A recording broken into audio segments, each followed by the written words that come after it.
filmmaker.com and the director of the Austin After Dark Film Festival. We've got an event coming up, Austin After Dark Film Festival Fall 2022, which will be coming up next week at the Austin Film Society Cinema. We're going to be showing all kinds of content that you can imagine that is geared towards a mature audience. So we have horror films, horror comedy, dark science fiction, dark animation, music videos, series, episodes, all kinds of things that are definitely not suitable for children. Please do not bring your kids. This is for the adults to enjoy with a beverage. It's going to be a fun time, about 6 hours of screenings, and just all kinds of creative work from all over the world that'll be screening in Austin. And today we are joined by a film that has been nominated for the Best Cinematography Award, and that film is called Watcher. And we're joined by Alan and Soren. Hi. Hello. Hi. Glad to be here. Thank you for coming. I will add one more note that we are deferring the screening of Watcher until our spring event on March 19th. But that doesn't change the award status. All awards will still be announced for this festival and this competition in the fall of 2022. But that's just how we do things. We want our filmmakers to be able to experience their films in person. And sometimes people get booked on shows and schedules don't match. And so we offer the option to defer and still bring you on to another festival so you can experience this in the theater. So I put that out there, all that to say, I don't want to give away the storyline. I want you to do it because I'm the dude who'll just be like, here's the end, So what did you go for? Yeah, for sure. Watcher is it's a genre-bending film. It's a heist horror movie. That's the best way I can explain it. It's about a group of thieves or ex-military, are some of our ex-military, and they go on a bank heist, and it goes completely wrong. And well, actually, the heist itself goes completely right. It goes right. So we think we're riding off into the sunset. Yeah. And then it takes a hard left, and that's where it just bends. Like they unfortunately, their car's been shot up, and from there they have to stay the night in the Hiawatha Forest, which is in Green Bay, because they're on the way to the Canadian border to escape into right into the sunset. But unfortunately, in the woods the woods don't want them there. Yeah, there is a spirit that it makes different. It's a hunter, and it just begins a hunt for each of them one by one. And bodies galore. Well, that's like the selling point of the whole festival. I'll just leave it at bodies galore. And that's a great tagline. We'll take a pay cut for that. Yeah, there you go. Send us a check. Well, interesting concept. The judges love this film. They love how it's shot. Not just the cinematography. Obviously, that's the award nomination. But there are compliments for so many facets of the film, the edit, the color, the acting, even the sound design, the story. This is a complete project. And we'll get into the tech part of it. People really did like it, but I want to start with the creative part and find out why each of you decided to make this film a personal mission for you. Like, did you have an inspiration? Like, why did you get involved in this? And you can start with this one, Alan, and then we'll go to Soren right after and just kind of explain to me, creatively what was going on in your head.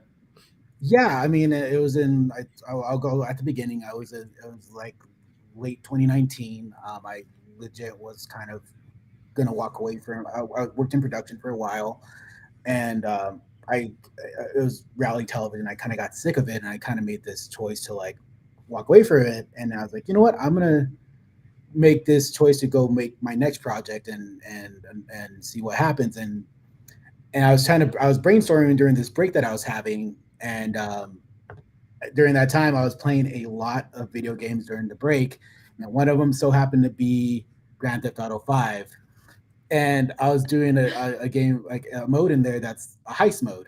And you kind of plan a heist with your friends and you do this heist. And at that time, I was like, it'd be fun. It'd be really cool to do a heist movie. It'd be really cool. And I was like, but being me, I was like, I don't want to do a stereotypical heist movie. I want to add a new, fresh element to it.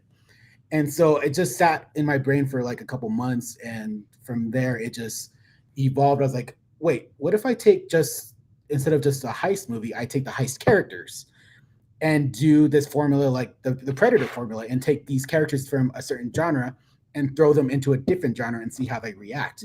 So I took these heist characters and threw them into a like a Conjuring type of Blair Witch type of genre, like, you know, spirits, horror movie, and see what happens. And I just wanted to have fun with that, and just luckily it just steamrolled into the first draft quickly, and yeah, I just it became what it became in the end of what Watcher is today. All right. What about you, Soren? What was your role, and why did you want to do this?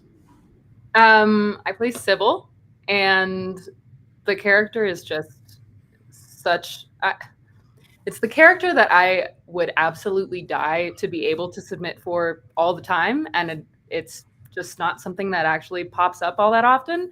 And then to have your friend write it and call you up and be like, "Hey, let me pitch you this idea. How about you play the biggest badass you could possibly imagine, and you don't have to audition for it." Yeah. But no, it's just it's a really, really unique story. I've said it a million times, but I truly think that Alan is a visionary in terms of the concepts that he comes up with. They really are one in a million, and it's something that you really think you completely understand going into, and then it just flips you on your head. And it was so much fun. It was a film that I would want to go watch, let alone be in and bring, you know, my own personality to Sybil. And it was a joy. It was the easiest yes I've ever said. And then a fun side note on that too, just to throw in there, when I started writing the script, I made this oath that, like, whatever I did next, because like Soren was in my last work called Bantry Avalon, and her role was so small, she was just a villain. And originally, which I like. Yeah. Big fan of villains. Yeah, but originally she was supposed to have a bigger role, and like unfortunately, I got feedback from the script and saying like, "Oh, it's a great idea, but you gotta cut the character that, you know, this other character." I was like, "Oh."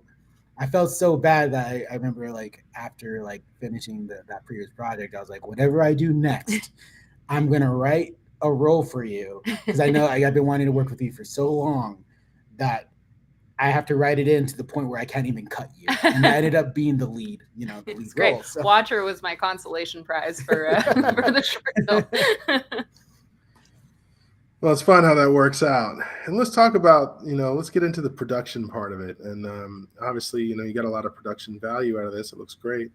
But let's talk about what you learned. And that's, I think, what most people want to hear about is your experience. And we can start with you again, Alan. Okay. Taking this project from beginning to end, what did you learn here?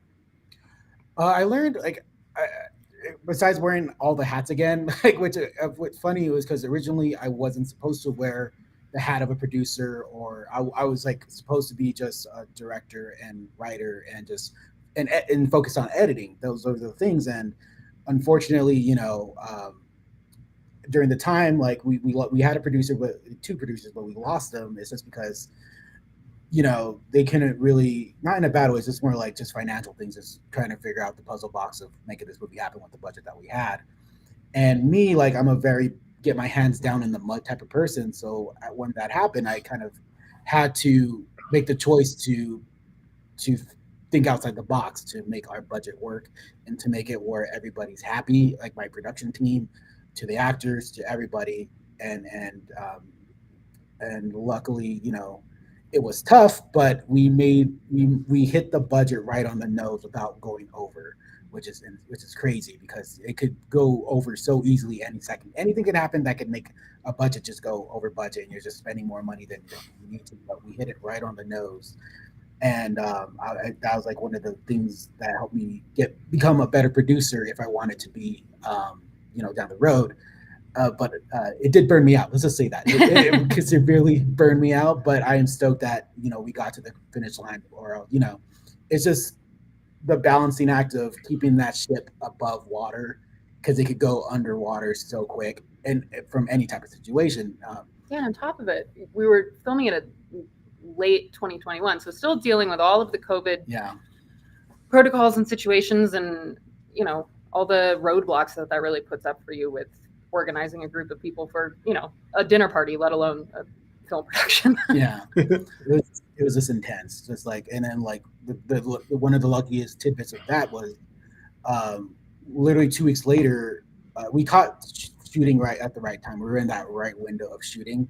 I think 2 weeks later, everything kind of, I don't say shut down again, but it just became more restricted again. Mm-hmm. So we, like, if we shot like within those couple weeks, we probably wouldn't have Watcher today, or like it'd just be delayed. Yeah. It It also would have snowed. Yeah, it would have been snowy. So Our it would've been a location different would have movie been in for the snow. sure. So really, really got it on the right time there. Yeah. So yeah, everything timed out perfectly with the way we did it, despite the stakes that we had, like getting into it. Well, Soren, we're in lead role territory. I mean, you had to have like an experience here. Is this new for you, or how? Yeah, I mean, I'd never in film. I come from theater, and I've had a few instances where I've been able to be the lead in productions in theater. But this is definitely my biggest role yet in terms of film, and it was, as I've said, such an honor to play this character, and then to be. I mean, I'm the leader of this ragtag group of thieving misfits, so that was fun to sort of embody that. And then I think I piggyback the most in terms of like what I learned on what Alan has just said about just kind of rolling with the punches, and when things don't work out in terms of who you hired, and you're just constantly trying to pick up a piece or put on another hat. And when you have people who, when everyone is just so on the money in terms of knowing exactly the product that you want to come out with, and everybody has, incredible stylistic ideas, and you're getting opinions from everyone, and not in a everyone has to put in their opinion kind of way. It's just like everyone is just infected with how excited they are in terms of the vision that you're trying to create. And I think it's rare, but it's so important. And we were so lucky to just get a group together that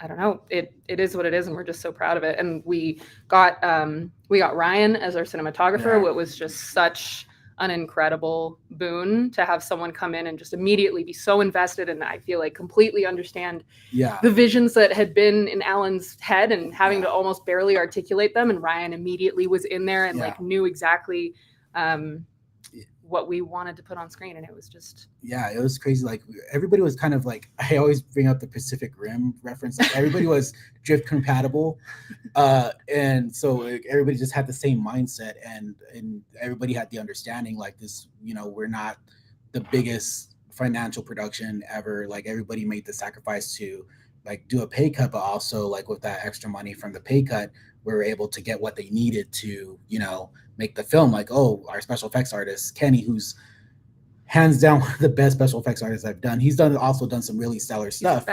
Like he literally just did Hellraiser just came out on Hulu, and just to get him jump in on the project, and him to be like satisfied with the rate, but he knew that like with the extra money that we were using to get everything that he needed to make the practical effects.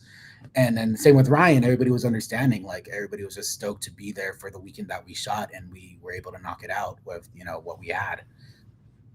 Yeah. So when you find those people, grab them. Yeah. And hang on for dear life. For sure. Hope they don't fight back. Yeah. Yeah, that's awesome. Well, talk to me about the future. What's next? Is this project a part of a proof of concept or a series or anything? Is this kind of a one-off? Is it done? Are you moving on? What's next? Well, here's the thing. I'm getting ready to move into a feature. My goal is I call Watcher my calling card. This is my going all out project, and I'm looking forward to moving forward to the next step, which is to make a feature film. And I'm hoping the best case scenario is, yes, I am currently writing a feature version of Watcher, but unfortunately, the title was taken. Yeah. There's another bad time to name your film Watcher. Yeah, there's like 500 Watchers now, so I'm like, great. So it's going under a new title. It is now called Hunter, with a V instead of a U. And then yeah, I'm currently working on it. I'm hoping to have it done by the end of the year. But also, I'm currently gearing up to I have 2 other feature length scripts done. So I'm hoping to have a portfolio to at least get started on a feature and have like hopefully maybe a producer or somebody like these watcher wants to collaborate. We could like pick a script and then go from there to see what gets developed. But I'm hoping Hunter like is the one to go into next. I'm currently on a roll with it creatively, so hopefully that will be the case. Like I might be hopefully next year I'll be in pre-production or something with Hunt or the watcher feature. All right. Sounds good. And what about you, Soren? I mean, obviously it sounds good if it's going to a feature for you, but Yeah, you working on, just me. Yeah. you working on anything else? Yeah, I'm a part of a really, really fun, unscripted space comedy, I guess we'd call it. Very like Curb Your Enthusiasm humor that a friend of mine created. And we just wrapped filming the pilot for that. So I'm really, really excited for everyone to get to see the wackiness that I was just a part of. And then I'm also writing an adaptation of a novel that was written sort of about my hometown. So adapting that into a miniseries, and then also working on another TV project with some friends of mine doing a comedy. I won't say anything else besides that because I'm not at liberty to say. But yeah, some stuff that I'm really, really excited about. So hopefully that's all in the works. All right, exciting stuff. Well, if someone wants to get in touch with you, how can they do it? Yeah, I mostly scrub all my social media except for Instagram. So feel free to find me at Alan Poe for show. That's my Instagram handle. But it's ALANPOEFOSHO, and that's like you'll pop up. You'll see my stupid face All right, we got that linked in the description. And what about you, Soren? Any contact details you want to throw in there? Yeah, same for me with Instagram. That's just the easiest way to get a hold of me. I'm at Soren Bug, so SORENBUG, okay. Like the bug. And it's not my stupid face. It's Katarina Stradford from 10 Things I Hate About Her Eyes as my icon. So that's good stuff. Yeah. All right. So, well, we're going to wrap it up here. Is there anything else you want to add before we go? Oh yeah. First of all, like I'm very stoked to be attending Austin next year. It's going to be such a blast. I'm ready to see. So if anybody in the Austin area, I'm talking to you guys. Looking forward to meeting you all, especially the filmmakers. I'm excited to see reactions. I want to say thank you to the judges for considering, our film for best cinematography. And yeah, like I am just overall stoked to see the film in a very nice Austin theater next year. All right, good. Yeah, I mean, that's the same. Thank you so much to the judges. We're so happy to be a part of this. So thank you. Thank you. And I just appreciate you joining us. You make our, I appreciate the kind words, and you make our staff look good for picking the right films. And we're just looking forward to the event. So hopefully we'll run into you in Austin or maybe another city. Who knows? Yeah. So have a good one. All right. You too. Thank you.